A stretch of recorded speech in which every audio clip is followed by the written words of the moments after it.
Security forces की check पोस्टों पर हमले, बाजारों, मसाजिद और इमाम बारगाहों में दहशतगर्दी, शहरों में टारगेट किलिंग। उसका नाम था ब्रिगेडियर आमिर हमजा, उसको अननोन गनमैन ने मार गिराया। गुज़िश्ता चंद सालों में भारत ने चुन चुन कर पाकिस्तान के अंदर टारगेट किलिंग करवाई है, जिसके सबूत दफ्तर खारजा दुनिया भर के सामने रख चुका है। लीला इंटरचेंज झेलम में एक जगह आती है जहां पर चार मोटरसाइकिलिस्ट थे, उन्होंने इनके ऊपर फायरिंग की। हिंदुस्तान के जो ऑफिसर्स होते हैं इंटेलिजेंस के, वो चूंकि गुज़िश्ता 30-40 बरस से यही काम करते चले आते हैं, उनकी इंस्टिंक्ट्स डिफरेंट हो जाती हैं। हमारे इंटेलिजेंस के लोग जो हैं उनके पास वो इंस्टिंक्ट्स नहीं है जो रॉ के और आईबी के इदारों के हेड्स के पास इंस्टिंक्ट्स हैं।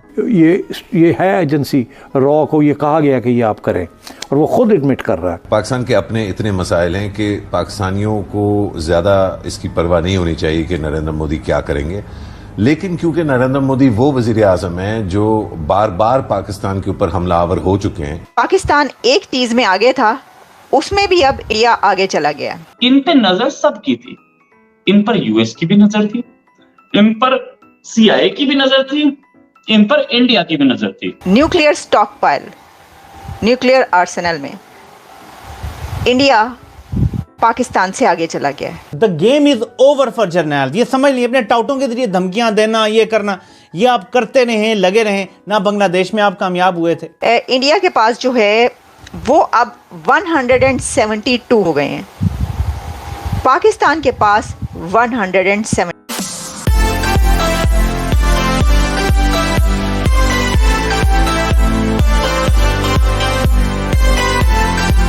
नमस्कार दोस्तों, 25 सालों बाद आज भारत ने पाकिस्तान को न्यूक्लियर वेपन बनाने में भी पीछे कर दिया है और अब भारत के पास टोटल 172 वॉरहेड है, जबकि पाकिस्तान के पास 170 वॉरहेड है। वहीं दूसरी तरफ अननोन गनमैन ने फिर एक बार पाकिस्तान में आतंक मचाया है और अभी खबर ये आ रही है कि पाकिस्तान के retired army officer Aamir Hamza को अज्ञात हमलावरों ने 72 हुरों के पास पहुंचा दिया है। कहा जा रहा है कि आमिर हमजा अपने वाइफ और बच्चों के साथ कार में जा रहे थे, तभी 4 अननोन गनमैन ने यह अटैक पाकिस्तान के पंजाब के झेलम साइड में हुआ है और फिर एक बार पाकिस्तान में अज्ञात हमलावरों की वापसी हो गई है।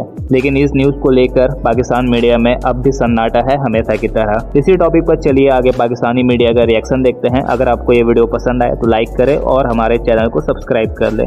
भारत के आर्मी के उन जवानों को आज उनकी आत्मा को शांति मिली होगी, उन जो वीर गति को प्राप्त हुए थे, उन जवानों को जो कि 10 अप्रैल 2018 को सुंजवान आर्मी कैंप हमले में जिनको वीर गति मिली थी। ये 6 हम थे किल्ड इन एक्शन, 6 जवान थे, 6 आर्मी के लोग थे, साथ में कई लोग इसमें घायल भी हुए थे। क्यों आज उनको शांति मिली होगी? इसलिए मिली होगी कि उनके ऊपर जो आदमी उनके ऊपर हमले का मास्टरमाइंड था, उसका नाम था ब्रिगेडियर आमिर हमजा, उसको अननोन गनमैन ने मार गिराया। अननोन गनमैन ने मार गिराया मतलब ये अननोन गनमैन कौन थे? पाकिस्तानी आर्मी ये मान रही है कि ये आतंकी हमला नहीं था, मतलब वो मारे गए। ब्रिगेडियर ब्रिगेडियर आमिर हमजा उस समय जिस समय वो कार ड्राइव कर रहे थे, ये झेलम एरिया की बात है पाकिस्तान के, वो कार ड्राइव करके जा रहे थे और उनके ऊपर ताबड़तोड़ 4 लोग आए, 2 मोटरसाइकिल्स पे, और उन्होंने 4 मोटरसाइकिल्स पे लोग आए और आके गोलियां चलाई उनके ऊपर, जिसमें आमिर हमजा मारे गए। उनकी बेटी और बीवी पत्नी दोनों घायल हैं। मैं किसी की भी हत्या के फेवर में नहीं हूं, मैं किसी भी तरीके के खून खराबे या वायलेंस के फेवर में नहीं हूं। खबर है इसलिए बताई जा रही है और चौक पे ये खबर आई है। पाकिस्तान की आर्मी का ऑफिसर क्या कर रहा है मुझे नहीं मतलब उससे। लीला इंटरचेंज झेलम में एक जगह आती है जहां पर 4 मोटरसाइकिलिस्ट थे, उन्होंने इनके ऊपर फायरिंग की।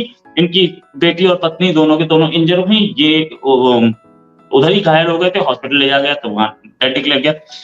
पुलिस ने बोला ये ब्लाइंड मर्डर केस है, हम एफआईआर में कोई आतंकी घटना का इसमें नाम नहीं लिया जा रहा। तो मतलब कहीं ना कहीं पर्सनल एनिमिटी होगी। हालांकि फैमिली वाले बोल रहे हैं कोई पर्सनल एनिमिटी नहीं थी, लेकिन इनकी पर्सनल जो इनका बायोडेटा वो मेरे पास है। ये 2017 से 2020 तक लाहौर में डीएचए में रहे थे, डिफेंस हाउसिंग अथॉरिटी में। इन पे नजर सबकी थी, इन पर यूएस की भी नजर थी, इन पर सीआईए की भी नजर थी, इन पर इंडिया की भी नजर थी और इन पर दूसरे इंटेलिजेंसेस की भी नजर थी। लेकिन क्योंकि डीएचए पोस्टिंग दे दी गई थी और पाकिस्तान झूठ बोलने एक्सपर्ट है, तो पाकिस्तान करता क्या था कि सीधे बोल देता नहीं है तो सिर्फ मकान बनाता है, ये तो कॉन्ट्रैक्टर है।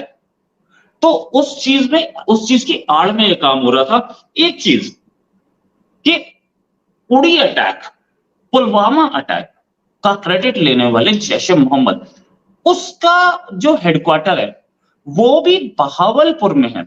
ये लाहौर में थे, वो बहावलपुर में।